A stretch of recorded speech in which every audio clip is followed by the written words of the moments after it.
दोस्तों, हाल ही में फ्रांस ने भारत को लेकर एक बड़ा ऐलान किया और आपको बता दें कि फ्रांस ने देश के एक बड़े महत्वपूर्ण रणनीतिक दस्तावेज में भारत का नाम लिया है।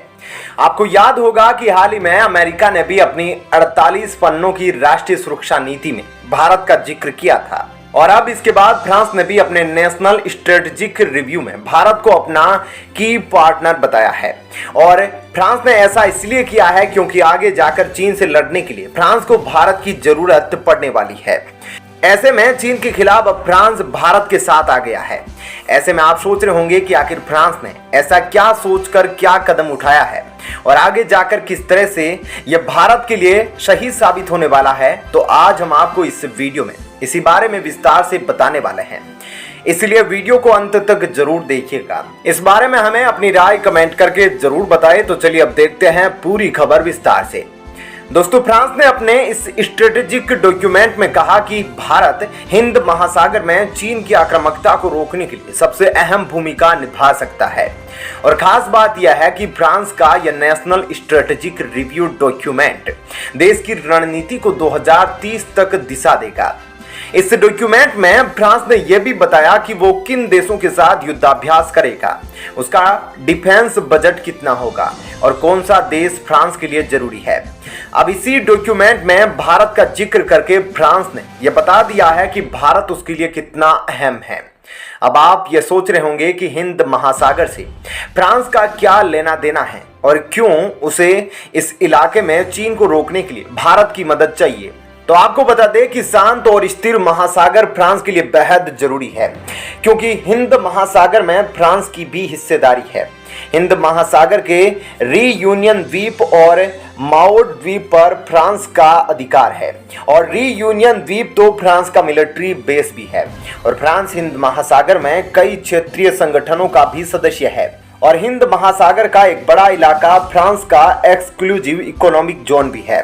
लेकिन चीन के इस इलाके में बढ़ते हुए दबदबे से फ्रांस काफी चिंतित है, क्योंकि फ्रांस जानता है कि भारत लंबे समय से हिंद महासागर क्षेत्र में एक अहम खिलाड़ी रहा है और फ्रांस ये भी जानता है कि भारत रणनीतिक रूप से महत्वपूर्ण इस इलाके की जियोपॉलिटिक्स को अच्छी तरह से समझता है। इसलिए इस इलाके में अपने और भारत के साझा हितों को देखते हुए फ्रांस भारत के साथ अपनी रणनीतिक साझेदारी को मजबूत करने की कोशिश में लगा हुआ है। और हिंद प्रशांत क्षेत्र में चीन की बढ़ती दादागिरी और आतंकवाद को चुनौती देने से निपटने के लिए फ्रांस भारत के साथ मिलकर काम करने वाला है। विशेषज्ञों का मानना है कि इस इलाके में भारत को भी फ्रांस की काफी जरूरत है।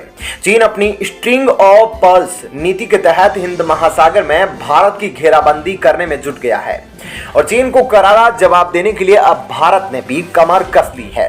भारत अब फ्रांस और जापान के साथ मिलकर चीन के खिलाफ नेक्सस ऑफ डायमंड नीति को मजबूत करने में लग गया है।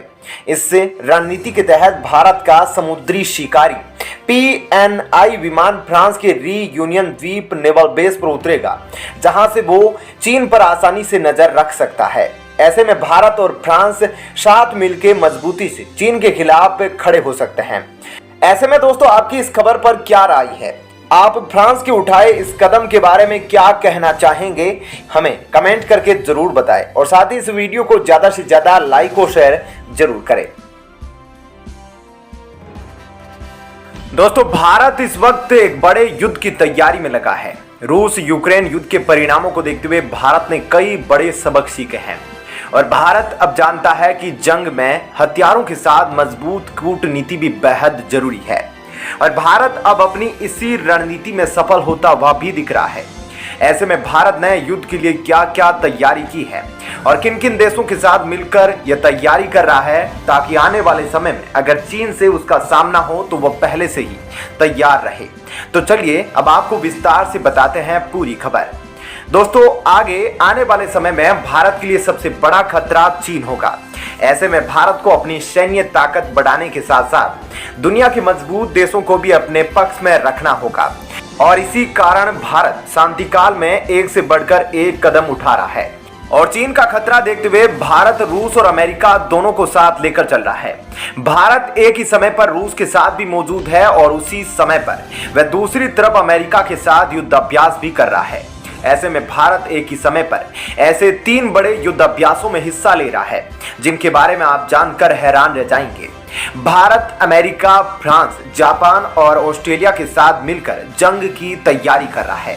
भारत ने एक तरफ पाकिस्तान की सीमा पर फ्रांस के साथ मिलकर लड़ाकू विमानों से तहलका मचाया और इस दौरान भारत और फ्रांस के बीच गरुड़ एक्सरसाइज के समय पाकिस्तान की सीमा के पास जोधपुर एयरबेस से राफेल, तेजस, जगुआर और सुखोई जैसे लड़ाकू विमानों ने उड़ान भरकर पाकिस्तान की धड़कनें बढ़ा दी। तो वहीं दूसरी तरफ चीन को कड़ा संदेश देते हुए भारत ने अमेरिका, जापान और ऑस्ट्रेलिया के साथ मिलकर मालाबार युद्धाभ्यास में हिस्सा लिया और मालाबार युद्धाभ्यास इस बार चीन के करीब जापान में हो रहा है, जहां भारत ने अपने जंगी जहाजों को भेज दिया है। मालाबार युद्धाभ्यास के अलावा भारत अब अमेरिका के साथ चीनी सीमा के पास भी अपनी गेम शुरू करने वाला है। चीन की सीमा के पास होली में भारत और अमेरिका 15 नवंबर से एक जॉइंट एक्सरसाइज शुरू कर चुके हैं। यह दोनों ही देशों की सेना चीन की सीमा के पास अंधाधुंध गोलियां बरसाएगी और इस दौरान अमेरिका की और भारत की सेनाएं 9000 फुट की ऊंचाई पर युद्धाभ्यास करेगी और यह इलाका चीन की सीमा से ज्यादा दूर नहीं है। भारत का रूस के साथ मजबूती से खड़े रहना और उसी समय पर अमेरिका और पश्चिमी देशों के साथ युद्धाभ्यास करना एक जबरदस्त कूटनीति को दिखाता है। भारतीय सेना के लिए नवंबर का महीना काफी महत्वपूर्ण है क्योंकि इस महीने में भारतीय सेना कई विदेशी सेनाओं के साथ युद्धाभ्यास कर रही है और कई महत्वपूर्ण इंडक्शन और परीक्षण भी भारतीय सेना के लिए किया जाने वाले हैं। फ्रांसीसी सेनाओं के साथ जोधपुर में चल रही एक्सरसाइज गरुड़ 7 अब खत्म हो चुकी है और इस साझा वायुसेना अभ्यास में दोनों ही देशों के फाइटर एयरक्राफ्ट, संचार उपकरण और रिफ्यूलिंग एयरक्राफ्ट का परीक्षण किया गया था। अमेरिका, ऑस्ट्रेलिया और जापान की नौसेनाओं के साथ होने वाली मालाबार एक्सरसाइज 9 नवंबर से जापान के पास शुरू हो चुकी है और इस साझा नौसैनिक अभ्यास में महत्वपूर्ण संयुक्त मोर्चा यानी कि क्वाड की चारों नौसेना हिस्सा ले रही है। इसके साथ ही भारत और अमेरिका की सेनाएं इसी महीने के आखिरी में 2 हफ्तों में उत्तराखंड के ओली में एक साझा सैन्य अभ्यास करेगी। हालांकि भारत और अमेरिका की सेना कई सालों से इस तरह के साझा सैन्य अभ्यास कर रही है, लेकिन यह पहली बार है कि एक साझा सैन्य अभ्यास हिमालय के किसी हाई एल्टीट्यूड एरिया में किया जा रहा है। इसके अलावा भारतीय सेना की पहली लाइट कॉम्बैट हेलीकॉप्टर यूनिट भी इसी महीने असम के मीसामारी में शुरू हो जाएगी। इससे पहले भारतीय वायुसेना की पहली ऐसी यूनिट जोधपुर में शुरू हो चुकी है। भारतीय सेना 21 नवंबर को महाजन फायरिंग रेंज में एक इंटीग्रेटेड फायरिंग भी करेगी, जिसमें भारतीय सेना के पास मौजूद हर हथियार को फायर किया जाएगा। दोस्तों, ऐसे में इस खबर के बारे में आपकी क्या राय है, हमें कमेंट करके जरूर बताइएगा और साथ ही इस वीडियो को ज्यादा से ज्यादा लाइक और शेयर जरूर कीजिएगा।